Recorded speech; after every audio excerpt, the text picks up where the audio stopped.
প্রথমত আমি বুঝতে পারলাম না এই সিনেমাটার নাম প্রজাপতি রাখা হলো কেন।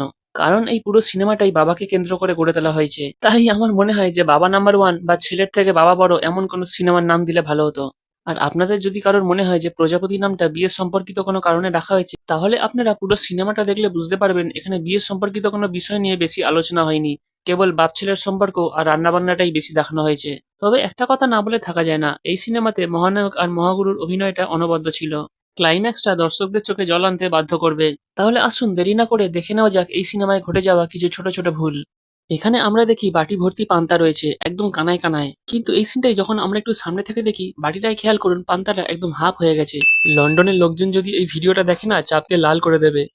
সুটিয়ে লাল করে দেবো নোংরামি। এখানে জয়দা আর ওর মেয়ে যখন কোলাকুলি করছে দেখুন পাশ থেকে একটা মহিলা যাচ্ছিল, কিন্তু এই সিনটাই যখন আমরা সামনে থেকে দেখি দেখুন পেছনে ওই মহিলাটা গায়েব হয়ে যায়।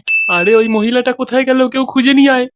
এইটাও সম্ভব? এখানে মিম যখন দাঁড়িয়ে যায় দেখুন ওর ডান দিকে একটা গাড়ি রাখা ছিল, কিন্তু জয়দা যখন পেছন ফিরে মিমের দিকে দেখে দেখুন মিমের পাশ থেকে সেই গাড়িটা তো গায়েব হয়ে যায়। জয়দা যখন ওর সামনে যায় দেখুন গাড়িটা আবার চলে আসে, যখন ওর পাশে গিয়ে বসে গাড়িটা সেখান থেকে গায়েব হয়ে যায়। গাড়িটা আমরা দেখি একবার আছে একবার নেই, এসব কি হচ্ছে রে ভাই? বলেন কি? গৌর কাকু যখন জয়দার গায়ে চাদর দিয়ে দেয় দেখুন ওর মাথাটা বাঁ দিকে ঘোরানো আছে, কিন্তু এই সিনটাই যখন আমরা একটু দূর থেকে দেখি দেখুন ওর মাথাটা ডান দিকে ঘুরে গেছে। কি বলছিস তুই?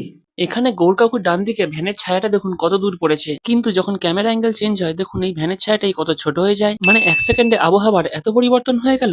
কথা কি ক্লিয়ার না ভেজাল আছে? এখানে গৌর কাকু আর জয়দা যখন পার্কে বসে টাইম পাস করছিল দেখুন ওদের পেছন থেকে একটা লোক চলে যাচ্ছে।